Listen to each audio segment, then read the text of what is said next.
Muchas gracias, Juan. Buenas tardes a todos. Es un gran gusto compartir con ustedes las ideas que nosotros vimos desarrollando a lo largo de los 48 años y más específicamente a lo largo de los 34 años, cuando creamos este grupo de investigación en la Universidad de Brasilia. Entonces es que lo que voy a enseñarles es un proyecto colectivo, es una construcción colectiva, claro, cada uno de nosotros individualmente tiene su contribución, ¿no?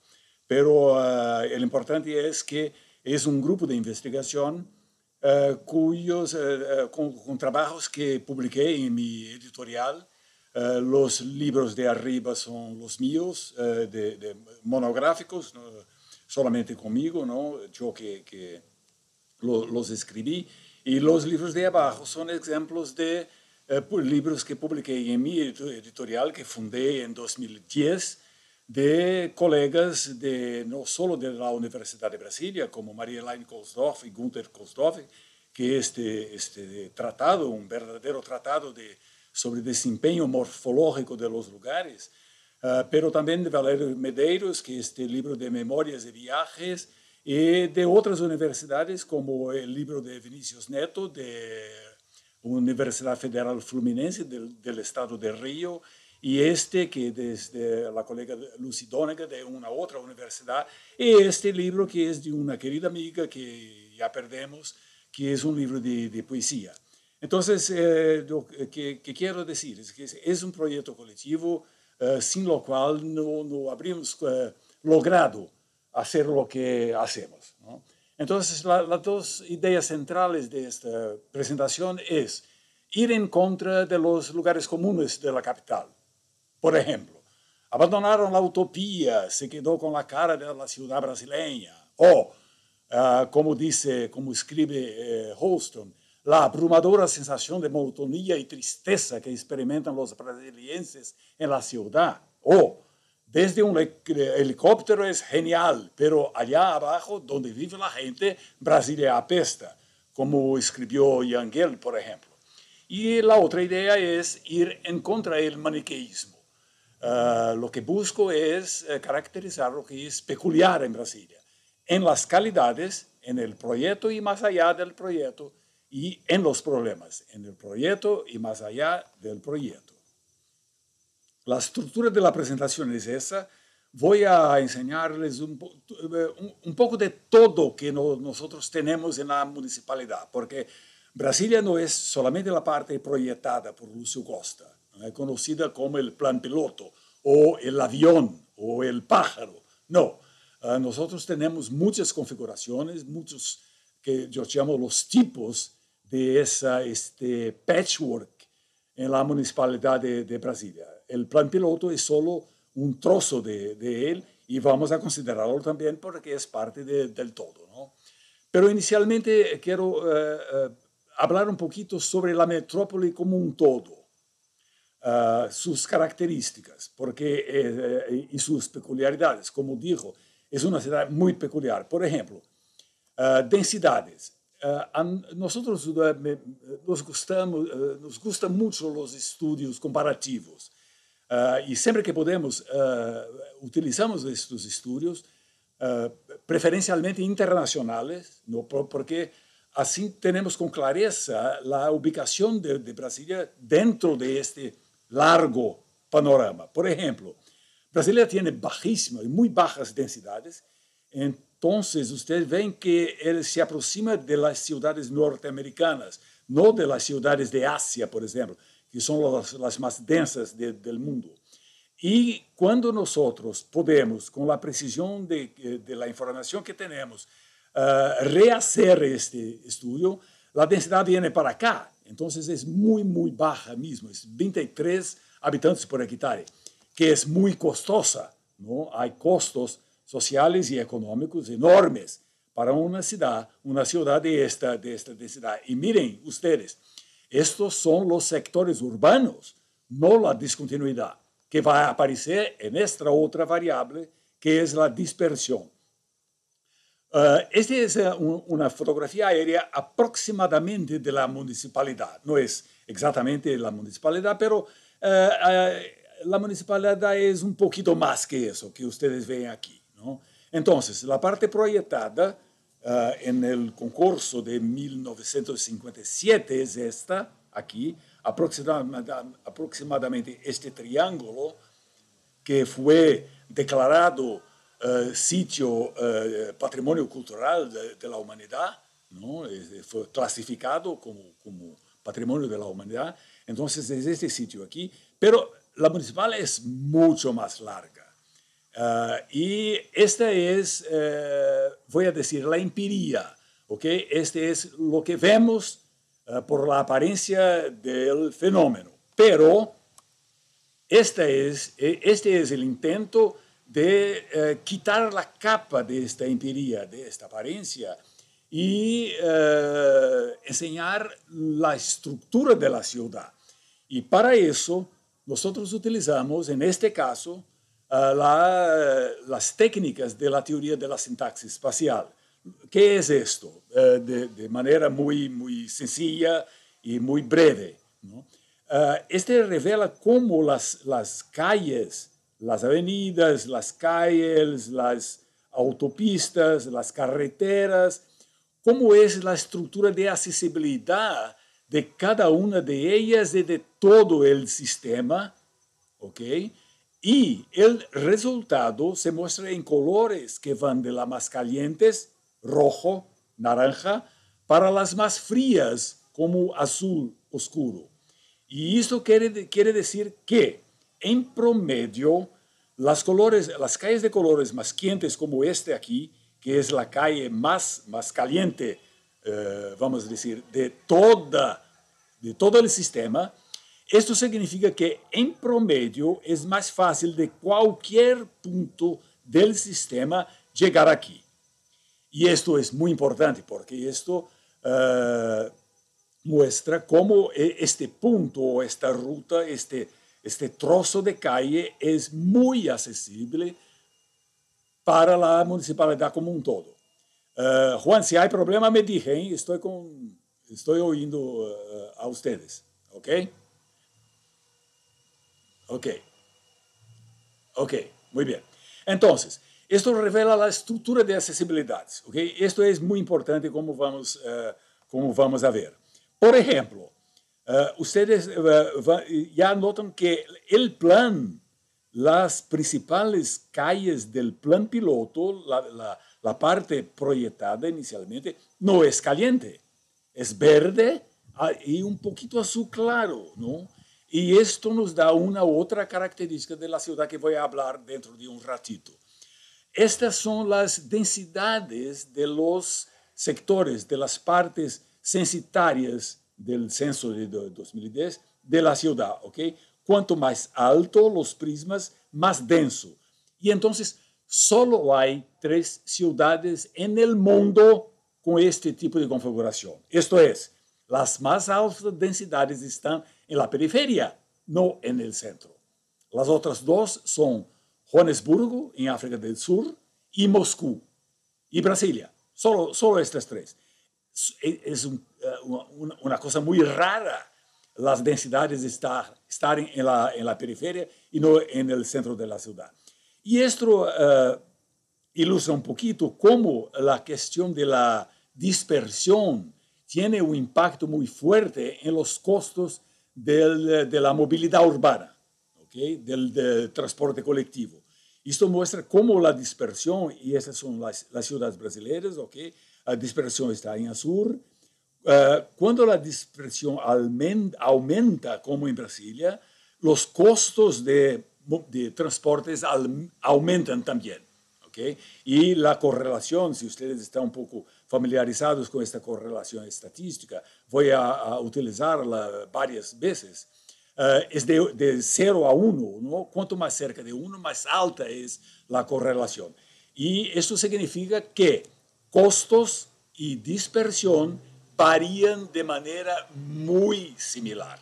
O sea, una ciudad dispersa es una ciudad muy cara. Compare estos 2 mapas nosotros llamamos mapas axiales. Este es la Municipal de Brasilia, esta es São Paulo. Los dos mapas están en la misma escala, ¿no? Aquí en São Paulo nosotros tenemos 11 millones de habitantes, de gente, de personas. Aquí nosotros tenemos 2 millones y medio. La densidad total aquí es 4 habitantes por hectárea, aquí es 73. ¿Okay? Entonces, realmente es una cosa espantosa, ¿no? Esta comparación. La otra cosa es la excentricidad. Yo hablaba a ustedes que el plan piloto no es central. Mire, ahora está todavía más claro eso. El centro, nosotros llamamos centro morfológico, el punto, no la calle, ni también el trozo de la calle, pero el punto medio de la calle que es más central. El centro morfológico de este sistema, como todo está aquí.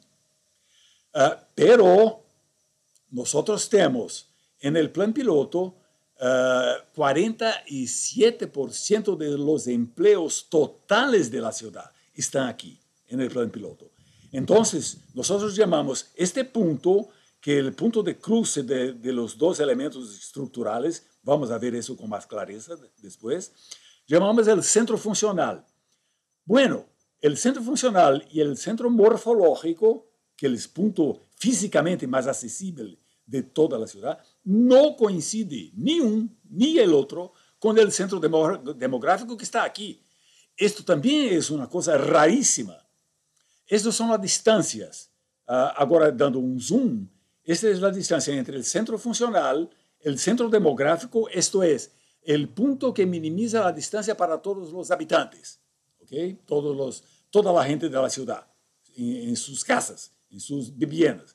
Y el centro morfológico está aquí. Son 11 kilómetros aquí, más de 11, aquí más de 10 y aquí 5. Entonces, esto significa que nosotros tenemos costos muy grandes, vamos a ver eso, costos muy grandes de traslado entre casa y trabajo, por ejemplo, porque el punto que es el centro de masa, vamos a decir así, el centro demográfico que está aquí, es muy lejos de los empleos y de los servicios también, por supuesto, ¿no? La otra cosa es la segregación socioespacial. Bueno, podemos decir que en Brasilia ricos viven en el centro, pobres en la periferia. Ok, cierto, pero voy a utilizar una expresión que viene de la música, ma non troppo, esto es, no demasiadamente. Y de nuevo, la correlación entre renta, ¿no? Y distancia al centro es alta, sí, 44, pero ¿qué pasa con los otros 56? Cuando nosotros vimos eso, nos demos cuenta de que había que explicar mejor la distribución de la gente en el territorio de la municipalidad. Porque la distancia al centro, que uno lee en mucha literatura, ¿no? Que los pobres están en la periferia, cuanto más distancia al centro, más pobres son la gente que habita, etc. No es completamente verdad para Brasilia. Bueno, este es un mapa general, ¿ok? Sí, aquí, en promedio, cuanto más lejos del centro, más bajas son las rentas de la gente, ¿no? De las familias. Esta es la región más rica de casonas, vamos a ver. Esta aquí, este trocito aquí es la segunda más rica, la tercera es el plan, la cuarta es una área de casonas también llamada Lago Norte. Aquí Lago Sur, aquí Lago Norte. Y esta es la distribución de las franjas de rendimiento. Bueno, el tipo 1 es el lago, como dijo, la más rica, que está aquí. ¿Okay? Entonces, miren ustedes la fotografía aérea. Todas las casas tienen sus piscinas, ¿no? Y los terrenos empiezan con 800 metros cuadrados, pero Hay casos en las orillas del lago mismo. Miren ustedes qué enorme, qué grandote es este terreno, ¿no? En la orilla del lago Paranoá. Hay casos en que nosotros tenemos 10.000 metros cuadrados para una casa, una hectárea para una casa en la orilla del lago. ¿Por qué? Porque legalmente, formalmente, el terreno tiene 800 metros cuadrados, pero la gente se apropió indebidamente e informalmente de todo el espacio que va hacia el lago. Y entonces amplió, alargó su terreno para 10.000 metros. Esas son imágenes para rápidamente ofrecer a ustedes las características de estas casonas que nos tenemos en esta región más rica. Nosotros vamos a ver para todos los casos, para todas las áreas, esta distribución de franjas, que llamo de franjas de renta, ¿no? Nosotros utilizamos 5, desde los pobres hasta los ricos. No voy a entrar en pormenores, pero aproximadamente, haciendo un cálculo rápido, esto significa acima de $4.000 aquí, de renta de la persona que es responsable por la casa, ¿ok? La principal, que se declara como responsable por el domicilio en el censo de 2010. Estos datos son de 2010. Entonces, aquí tenemos arriba de $4.000. Y aquí algo como que 200, entre 100, no, 100, cerca de entre 100 y $200, ¿okay? Para la fase pobre. Y las otras intermediariamente. La segunda parte, les hablé que es aquí, es una parte un poco más reciente que en el plan, propiamente dicho. Este es el área. Y lo que interesa es que, mire, aquí están los más ricos de todos y están más lejos del centro. Aquí estamos un poquito más cerca y la renta es un poquito abajo. Estas son las características de estas manzanas residenciales. Mire, teníamos 80% y ahora 65%, ¿ok? Y un incremento aquí, aumentó aquí. La 3 es cerquita del centro y sabemos por hablar con la gente que mucha gente va caminando hasta el trabajo, aquí en la explanada de los ministerios que vamos a ver, o en el centro, donde están la gran mayoría de los empleos están aquí, en esta área. ¿Okay? Es una área de las más tradicionales, tiene esa característica, como todas las supercuadras, pero hay algunos de los bloques de viviendas que no tienen ni garaje subterráneo. Entonces, esto hace con que familias de más baja renta puedan habitar aquí. Sin embargo, es mucho más cerca del centro. Entonces, esto bajó para 55 y las otras están aquí. ¿Okay? 4 son comunidades cerradas a 22 kilómetros del centro de la ciudad, aquí. Cerca de aquí es donde yo habito. A propósito, no estoy en este momento. Esta cosa del espacio cibernético es muy interesante, ¿no? Yo podría estar en Japón, pero no estoy en Brasilia. Estoy en el nordeste, en nuestra casa de playa, en este momento. Les hablo de aquí, del litoral del nordeste de Brasil. Bueno, pero en Brasilia nuestra casa se queda aquí a 22 kilómetros del centro. Y el interesante en este caso es que aquí están los terrenos, hay piscinas, pero no muchas. Y lo interesante es que las familias de más baja renta pueden construir poco a poco su casa, iniciando en el fondo del terreno y después construyendo en la frente. Mi vecino hizo exactamente eso, ¿no? A lo largo del tiempo. Y con eso la gente escapa de los planes gubernamentales que no hay mucha plata para mucha gente para pagar esta plata utilizada para construir la casa, y del mercado formal, del mercado de constructores y emprendedores.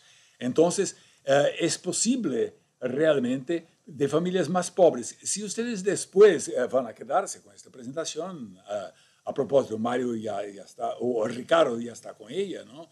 Entonces, si ustedes comparan esta diapositiva con la anterior, verán que hay un incremento aquí en las franjas más bajas.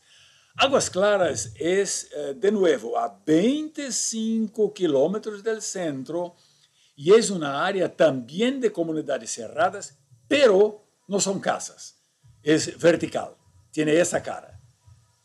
Nosotros llamamos en Brasil selva de piedra, ¿no? Es una área de enorme densidad habitacional, de edificios de 40 pisos, hasta 40, un poquito más de 40 pisos, tiene esta cara, tiene esta apariencia, ¿no? Y el espacio público es un horror, este tipo de cosa. Los garajes de los edificios miran las calles. Entonces tú tienes una cosa como esa, o como esa, o como esa. Estas son las calles de este barrio, ¿no?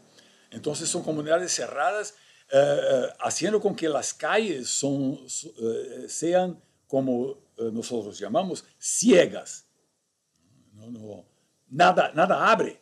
Las ventanas están en los apartamentos, por supuesto, pero no hay puertas con frecuencia. Entonces, los famosos ojos de la calle de Jane Jacobs, por ejemplo, no los hay aquí. Y entonces, bajó un poquito, pero la renta todavía es alta. Nosotros ahora regresamos a este punto. Ustedes recuerdan que hablé sobre esta parte aquí.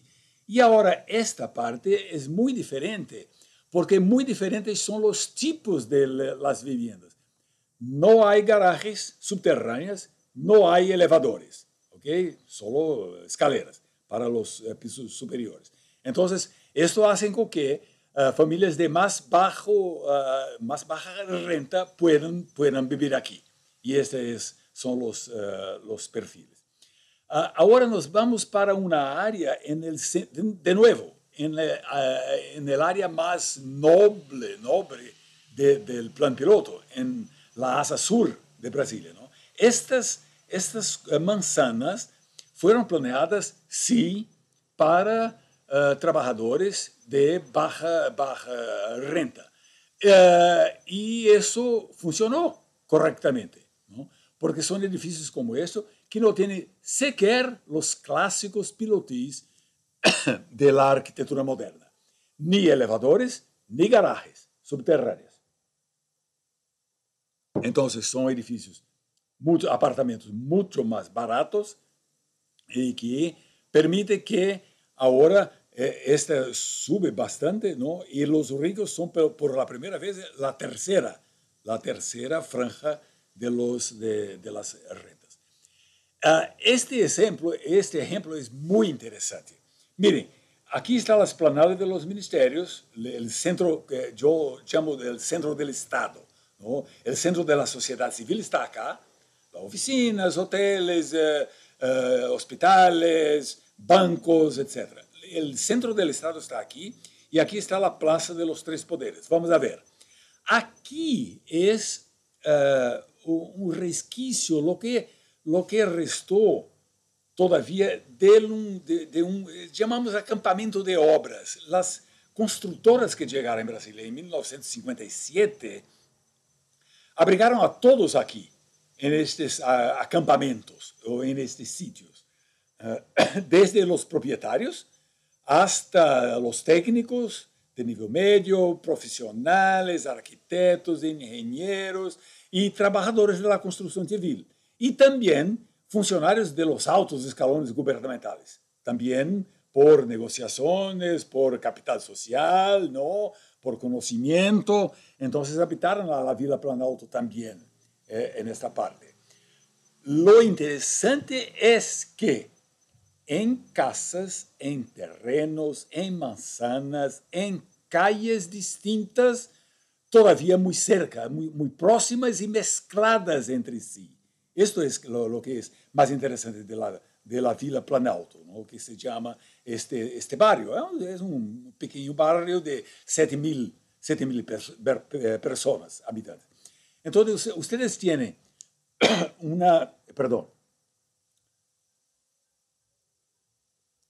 tienen una calle como esta, o una como esta, o una como esta. Es clarísimo que la renta es diferente en estas calles, ¿no? Y estas manzanas. O una edificación, un edificio como este, o este, o este, o este, o este. Entonces, miren la variación, ¿no? Y entonces, la gran sorpresa de la investigación fue esta. La cosa cambió completamente. Y si eso ya fue extremadamente interesante, lo más interesante es que esta distribución de la renta de las familias es muy cerca de esta, que es la distribución de la ciudad como un todo. Mire qué cosa interesante. Varía un poco menos de pobres, un poco más de media inferior, media superior, aquí prácticamente igual, media, y un poquito más de ricos en la ciudad como un todo, comparativamente a Villa Planalto. Y entre 2000 y 2010, la vila se tornó todavía más popular, porque algunas de las casas fueron compartidas en pequeños estudios. Por ejemplo, hay estudiantes en la Universidad de Brasilia que habitan aquí, alquilan un cuarto o parte de una casa y pueden habitar muy cerca de la universidad, ¿no? Esta cosa para mí es muy interesante. Esta cosa en la derecha yo llamo de sociología de Facebook. Esta es fantástica. Y yo vi en Facebook esto unos días atrás, que son los conceptos de exclusión, segregación, integración y inclusión. Exactamente, inclusión es lo que nosotros tenemos en la Villa Planalto. Y que no es lo que tenemos en Brasilia como un todo, ¿no? Entonces, este es el tipo 9, un poquito, una área más pobre, aquí lejos del centro, ¿no? Tenía esas características. Cuando hicimos esta investigación en 2010, era el área más pobre de toda la ciudad. No es así todavía. Así es. Recuerden el Lago Sur, ¿no? Invierte completamente la distribución. Y esta sí, ahora, estos datos son recientes, esta sí es el área más pobre de toda la ciudad. ¿Okay? Tiene esta característica. Es una área periférica muy violenta. Mire ustedes, la ausencia total de puertas amigablemente abriendo para los espacios públicos, ¿no? Es muy inseguro, no hay ventanas, nada de ventanas. Las casas están voltadas completamente para el interior y esta es la distribución. Cero aquí, en media superior y ricos, y casi 70% aquí. Y aquí ustedes tienen la demostración de la hipótesis de la investigación, que era que los tipos de edificios para espacios domésticos son muy responsables por la distribución de los poderes adquisitivos, de las rentas de las familias en la ciudad. Ustedes aquí tienen la distribución de las rentas y las distancias. Entonces, es determinante los tipos de edilicios. Y como estoy hablando con estudiantes que están trabajando en talleres de proyecto, este tiene implicaciones muy importantes para cuando ustedes van a definir los tipos de predios para viviendas en sus proyectos. Cuando yo enseñaba en la graduación de arquitectura para proyectos de urbanismo, yo enseñaba esta investigación a los estudiantes y decía, mire, es extremadamente importante que si ustedes quieren una ciudad más democrática, esto es, o un barrio, perdón, un barrio, proyectaba un barrio, ¿no? Un barrio más democrático, esto quiere decir que ustedes tienen que proponer algo que se parezca con la distribución de renta de la ciudad entera. O sea, un barrio democrático, por definición, es un barrio que tiene la cara de la ciudad como un todo, ¿cierto? Entonces, los estudiantes definieron los tipos de predios, los tipos de viviendas de manera muy variada para que nosotros tuviéramos una valorización inmobiliaria diferenciada, variada, ¿no? En el barrio, y eso implicaría que personas de diferentes rentas pudiesen habitar allí. Entonces, más diversidad tipológica, este es el secreto, ¿no? Más diversidad tipológica es igual a mejor distribución de franjas de renta en el espacio metropolitano. Bueno, vamos a ver agora os tipos socioespaciais que nós temos em la municipalidade como um todo. Poucos sabem que havia, antes de Brasília, desde o siglo XIX, 1850, um pequeno núcleo urbano aqui que se chamava Planaltina. E havia um outro aqui de 1930, por lo tanto, 27 anos antes de Brasília, que é Braslândia. ¿Okay? Entonces, estos dos núcleos tienen una cara, una apariencia muy cerca del espacio de las ciudades, llamamos ciudades vernáculas brasileñas, o de la ciudad premoderna, donde las calles son claramente definidas por la frente de las casas, ¿no? Los muros, una intensa conexión, abertura de puertas y ventanas para la calle. Miren, ¿no? la frecuencia, la intensidad de esta relación entre estado privado, espacio privado y espacio público, ¿no? Entre dentro y fuera. Entonces, este es el típico espacio de la ciudad premoderna brasileña. Tipo 2, configuraciones populares. Y este es muy interesante y es una de las historias más tristes que tenemos en la historia de Brasilia. Este assentamento era llamado una Vila Paranoá, o una favela. La favela Paranoá. ¿Por qué? Fue autoproducida, fue producida por los trabajadores que trabajaron en la construcción de la presa que formó el lago. El lago de Brasilia es un lago artificial. Entonces los trabajadores producieron ellos mismos su lugar. Y esta es una planta de las manzanas, ¿ok? Entonces uno mira esto y dice, bueno, qué caos, ¿no? Qué confusión, qué irregularidad. Sí, irregularidad geométrica, pero ustedes noten que tenemos calles que son más largas, más cortas, más anchas, más estrechas. Tenemos placitas, plazuelas aquí. Aquí había un mercado, esta era la plaza central. Lo que digo es que diferenciación es orden. No es un orden geométrica, pero es una orden que nosotros llamamos una orden sintáctica, ¿no? Esas son algunas imágenes para que ustedes tengan una idea de este sitio como existía antes. Esta es una de las calles principales, de las calles más largas, ¿no? Y miren este mapa axial. De nuevo, aquella técnica que revela cómo algunas calles son más accesibles al conjunto.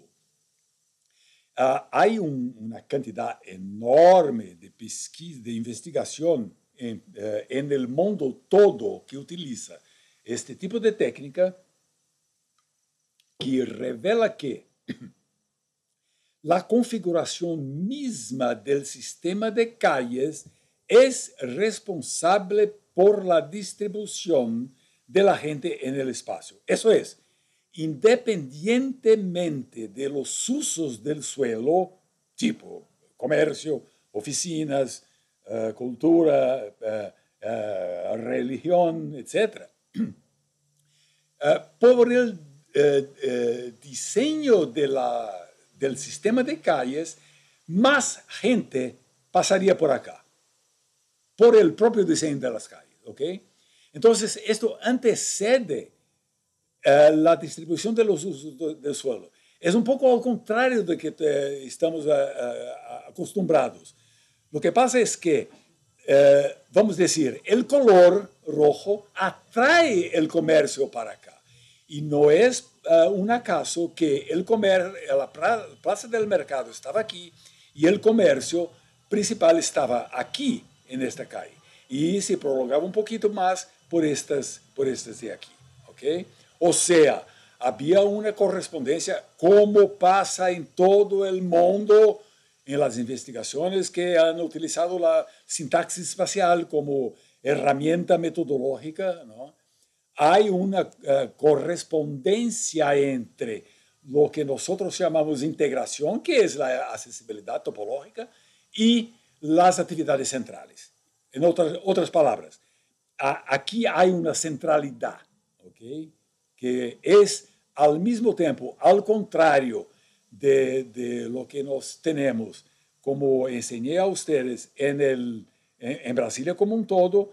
Aquí hay una superposición entre centralidad funcional, centralidad morfológica y centralidad demográfica. Guarde un poquito este número aquí, ¿ok? 40, la medida de integración, porque voy a comentar un poquito esta cosa comparativamente con otro ejemplo. ¿Ok? Vamos. ¿Qué pasa? Momentito só.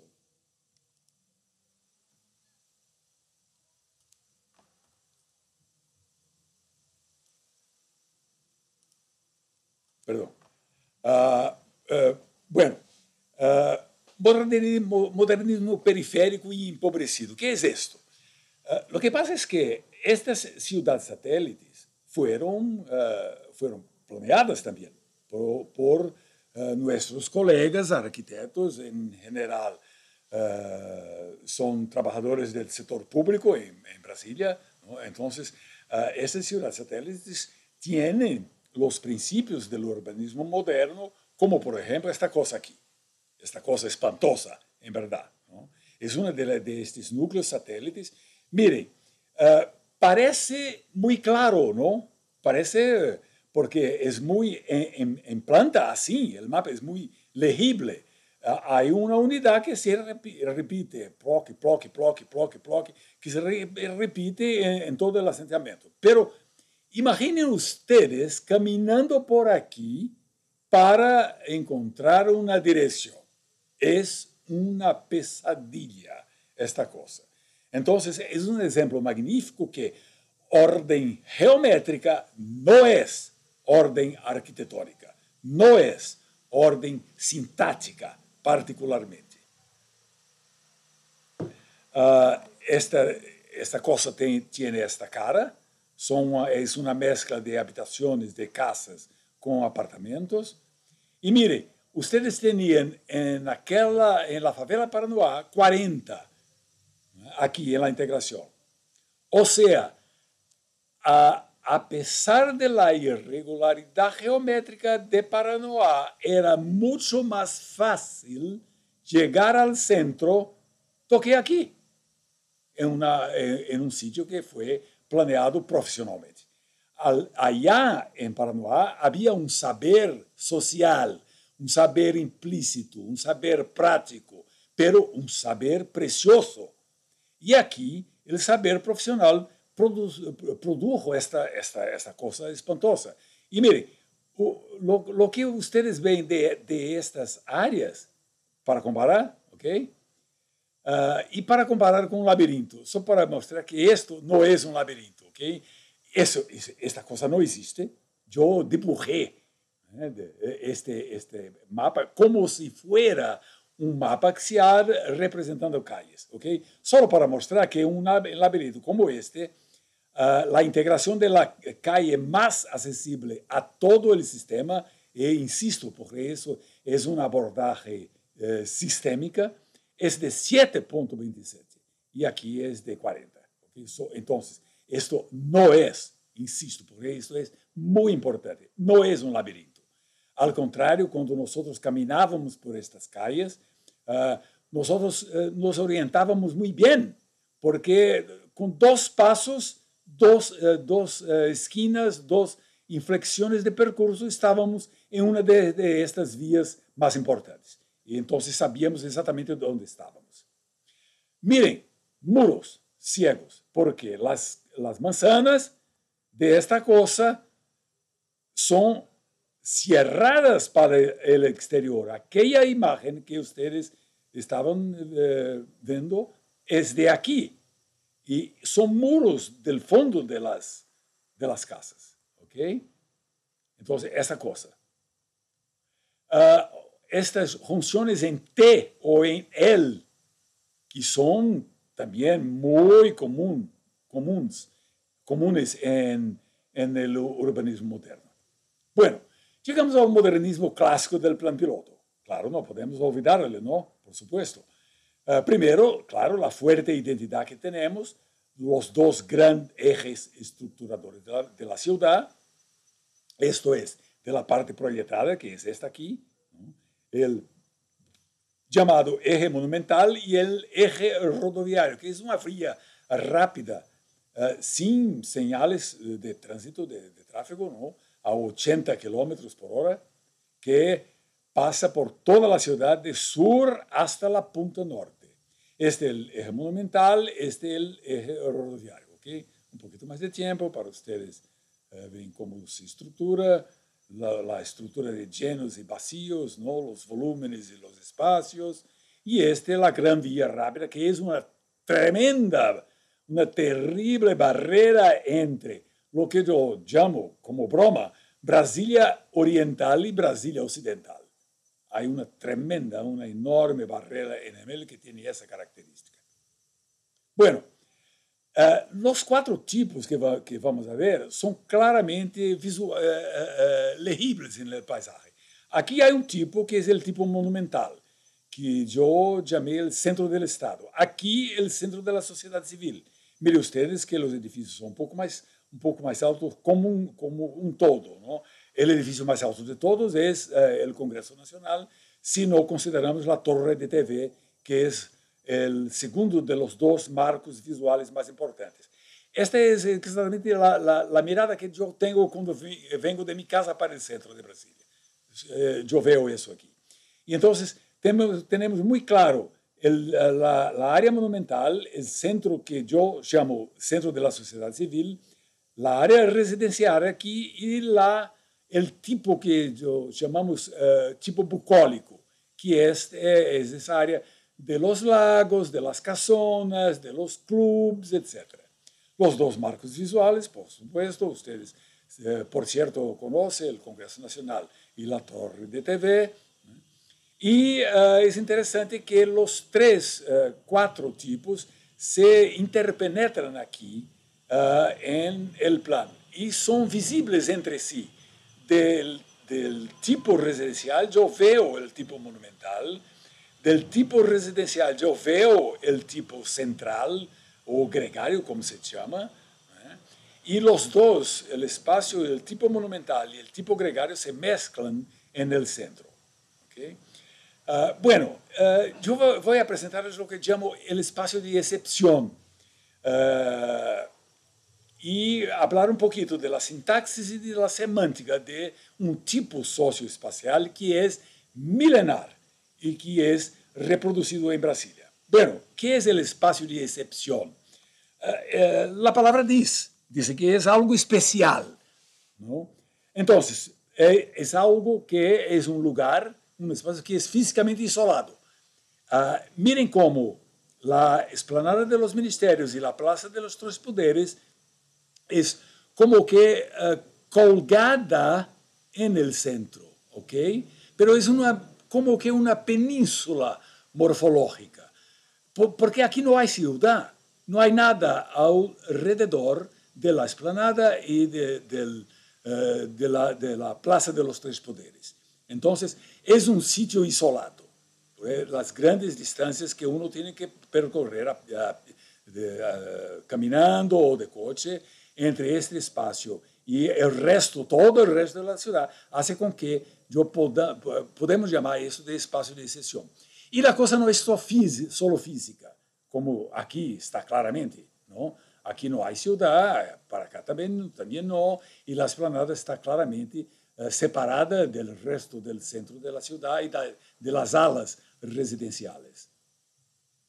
Pero la cosa es que no es solo el aislamiento físico, morfológico, pero también la especialidad de los sujetos sociales, de las prácticas sociales que uno tiene en estos espacios. Para que nosotros tengamos el espacio de excepción, es necesario que solamente las actividades relacionadas con lo que la tradición sociológica llama de superestructura político-ideológica de la sociedad estén localizadas aquí. Esto es el Estado o la cultura, no más.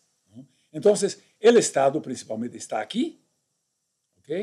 Son la superestructura política de la sociedad, y aquí hay una pequeña concesión a la cultura y a la religión. Aquí es la catedral, aquí un museo y aquí el Teatro Nacional. ¿Okay? Entonces, superestructura. Eso es, el espacio de excepción combina el aislamiento físico con la superestructura política e ideológica de la sociedad. Pero decir, como dice Holston, y yo les enseñé en el principio de esta presentación, que el público de los espacios abiertos de la ciudad brasileña simplemente desapareció en Brasilia, es una mentira completa. Entonces voy a enseñarles algunos ejemplos típicos de estas ocupaciones masivas en estos espacios. Por cierto que la ocupación y el uso del espacio de excepción es también excepcional, ¿ok? En el tiempo y en el espacio, no solamente en el tiempo. Y entonces, por actividades que son especiales, como estas, o estas, o estas, o aquí. Todo eso, yo estaba con mi familia siempre, en todo eso, a lo largo de los 48 años que estamos en Brasilia. O aquí, más recientemente, en 2013. O aquí, en la redemocratización después de la dictadura militar en 85. Pero la tesis es, Brasilia es histórica y tradicional. Pero ¿de qué tradición hablamos? Y yo propongo que tenemos dos formas de monumentalidad, la formal y la urbana. Brasilia, por cierto, pertenece a la tradición del gran diseño, a la monumentalidad formal. Ustedes tienen 2.000 metros entre el centro, el cruce de los dos ejes y el Congreso Nacional, 2.000 metros. ¿Qué es exactamente 2.000 metros? La Avenida de los Muertos del sitio precolombiano de Teotihuacán. Entonces, vea, hay una tradición de los espacios de excepción. Teotihuacán es exactamente un otro caso, un otro ejemplo del espacio de excepción. En la Avenida de los Muertos, como se llama este gran eje del sitio arqueológico, no había residencias, viviendas comunes. Había palacios y había templos, ¿okay? Como este. pirámide del Sol, yo estoy en la pirámide de la Luna, y esta es la Avenida de los Muertos, y aquí los palacios de la aristocracia. Hasta el ejemplo más antiguo y más puro de espacio de excepción, donde todo lo que hay aquí es simbólico. No hay siquiera gente viva. Hay solamente el cuerpo del faraón semideus muerto, ¿no? En el interior de la pirámide. Entonces, esa es la quinta esencia del espacio de excepción, ¿no? Es la superestructura pura, el símbolo, la religión pura materializada en estos edificios. La pirámide de Keops tiene 146 metros de altura. Y entonces yo hago un poco como broma y un poco en serio que la esplanada de los ministerios no es tan monumental así. ¿Ok? Un amigo y un estudiante, colega de ustedes, Pablo Tenorio, preparó conmigo, a partir de imagen de Google, él puso la pirámide de Keops, que es la más grande de las tres, en el centro de la esplanada. Miren cómo los edificios se tornan chiquititos comparados a la pirámide. Por lo tanto, la esplanada no es tan monumental así, ¿verdad? Y la monumental urbana, por cierto, es la monumentalidad de la Plaza de San Marcos, que tiene estas dimensiones, 170 metros por 70, la Piazza del Campo en Siena, que es este espacio maravilloso, que tiene 100 metros de largo, o la Plaza de la Ciudad Colonial Brasileña de Ouro Preto, que tiene 141 metros. Y lo interesante es que, a pesar de que nosotros no tenemos la cohesión que Camilo Sitte en su obra clásica de fines del siglo XIX, hablaba de las plazas clásicas de Europa, ¿no? Nosotros no tenemos la cohesión entre los edificios que define con clareza el espacio público, pero la sensación del lugar es muy clara en la Plaza de los Tres Poderes. Miren, ¿no? Bueno, próximo tipo, la escala gregaria, que es el centro de la sociedad civil. ¿Okay? Entonces, ustedes tienen mucha gente durante el día todo, pero en verdad no en las noches ni en el fines de semana, porque no hay viviendas. Hay toda una discusión actualmente para traer la vivienda para el centro de la ciudad, o en los comercios de vecindad entre las supermanzanas habitacionales como estas. Son sitios muy agradables, estas pequeñas calles comerciales, pero hay cosas espantosas, como por ejemplo este hoyo en el centro mismo, en el corazón de la ciudad. Esta es la llamada plataforma rodoviaria, que es la estación de camiones, de autobuses en el centro.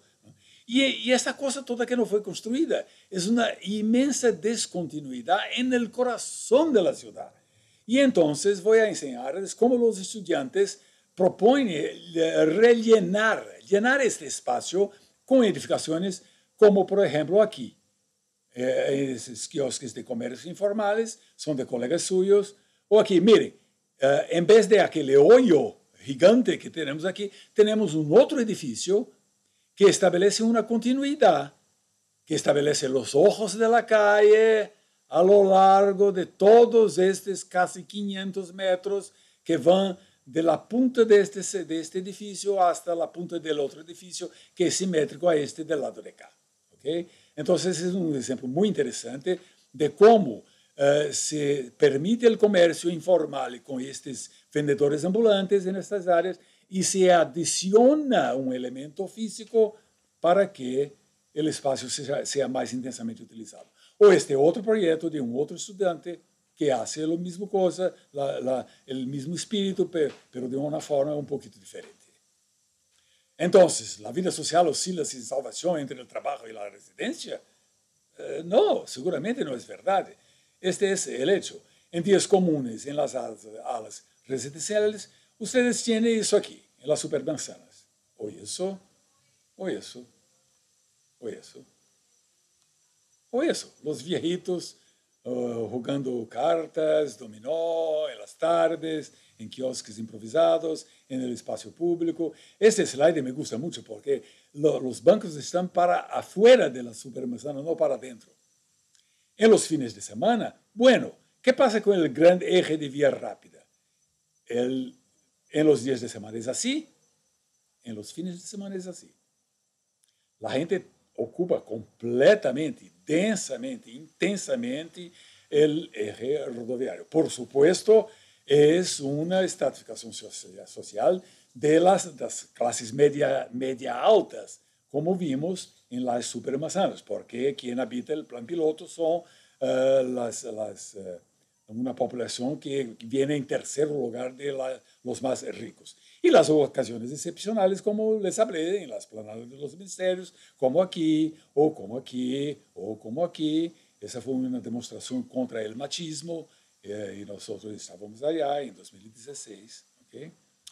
Bueno, el tipo residencial. Es interesante cómo la influencia de Le Corbusier en el concurso del plan piloto fue muy grande. Pero es interesante y es importante comparar un proyecto como este, que es mucho más radicalmente corbusierano, vamos a decir así, que esta cosa de Lúcio Costa. ¿Okay? Estas son las manzanas de Brasilia que fueron proyectadas por Lúcio Costa. Mire, la escala es completamente diferente. Aquí los edificios están completamente dispersos en el paisaje. ¿Okay? Y aquí sí, por supuesto, los espacios verdes son muy generosos, ¿no? Una densidad que no es muy alta. La densidad líquida de la supermanzana es de 200 habitantes por hectárea, que como densidad líquida no es muy alta. Pero esas dos cosas son muy diferentes, ¿no? Y entonces, de nuevo, para que ustedes tengan una idea, esta es la pirámide de Keops, ¿ok? Trasladada ahora para el proyecto de Reino Levy. Miren la escala de la cosa, qué cosa espantosa. Estas láminas tenían 300 metros de altura. Miren la chiquitita que es la pirámide. O, ¿qué tal ahora? Esta es la misma pirámide, en la misma escala de las supercuadras como ellas existen hoy.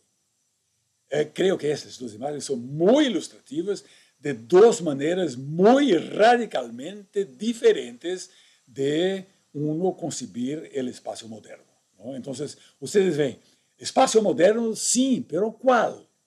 Entonces, una cosa es esta, una unidad de habitación de Le Corbusier con 18 pisos. Otra cosa es esta, las supercuadras de Lúcio Costa con 6 pisos.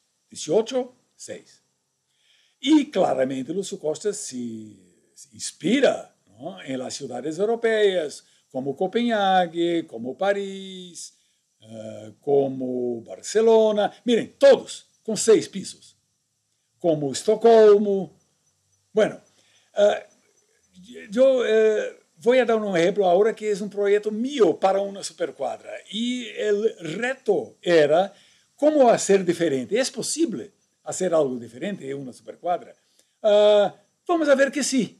Este es un ejemplo de una supercuadra con un gran espacio vacío. Y lo que es interesante es que la conexión del interior de la supermanzana para el comercio de electricidad es muy mala, porque va por debajo del bloque. El espacio no muestra los caminos, no dirige las miradas y el percurso físico de la gente para el comercio de electricidad y la parada de autobús. ¿Okay? O en este caso, las unidades de espacio abierto no son claramente definidas, como en esta supercuadra. O otro problema, tenemos espacios muy áridos, como este, y muy tranquilos, muy bucólicos, como este. Entonces, en todas las supercuadras tenemos esa dicotomía, esos dos tipos de espacios, y esto es muy malo para el proyecto. Entonces, bueno, es un otro caso donde hay un gran espacio central que es un espacio de nadie. Nadie usa, nadie utiliza esa cosa, ¿no?, aquí en el centro de esta supercuadra. Bueno, mi proyecto está siendo implantado ahora. Hay un poquito más de edificios ya construidos, se queda en la ala norte. ¿Y cuál es la idea? La idea es que estes atractores, la parada de autobuses, la entrada de la cuadra, el comercio de vecindad, sean conectados por los elementos espaciales más importantes, como este grande elemento axial aquí o este aquí, que se cruza en el centro. Y a lo largo de este, que yo tengo por seguro que habrá un flujo de gente caminando aquí muy intenso, porque la gente que baja del autobús aquí sigue para empleos que están más allá, más al norte de este punto. ¿No? Entonces, hay dos grandes unidades que son las principales. Recuerden de nuevo del saber práctico, social, implícito del Paranoá, de la favela. ¿No? La distinción, la diversidad de los espacios, en su tamaño, en su ancho, en su largo, y estos secundarios y estos más vamos a decir, terciarios. ¿Okay? Entonces, esta diversidad es muy importante y creo que esto confiere a este proyecto una legibilidad más clara que en las supercuadras tradicionales. Bueno, cuando los edificios estén listos, voy a enseñarles si realmente la cosa pasó así o no. Esta es una simulación de esta vista aquí, de este punto, y esta es un abuelo de pájaro del conjunto de la supercuadra. Entonces, las capas sociales abandonaron los apartamentos de la supercuadra. Es Rickwert que dice esa cosa. No, son las clases medias y medias bajas que salen del plan por los altos precios de los inmuebles.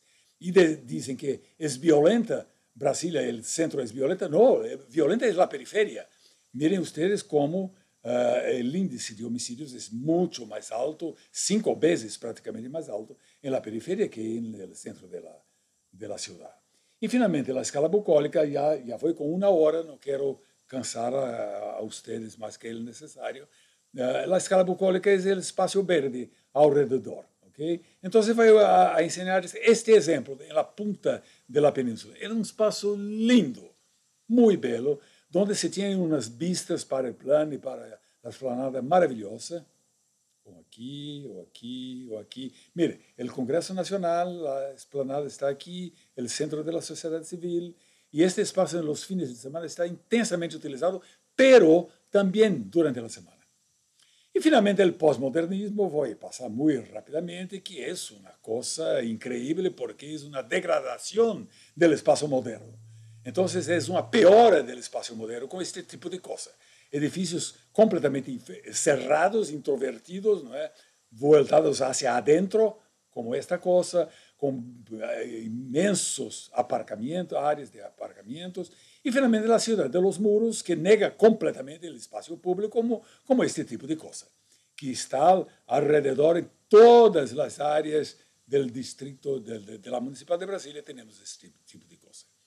Bueno, para concluir, entonces, el espacio de excepción está en la explanada de los ministerios para el plan piloto. Pero como aquí tenemos solamente 7% de la población y una población especialmente simbólica, superestructural, yo digo que el plan piloto es un espacio de excepción comparativamente al municipio de Brasilia como un todo.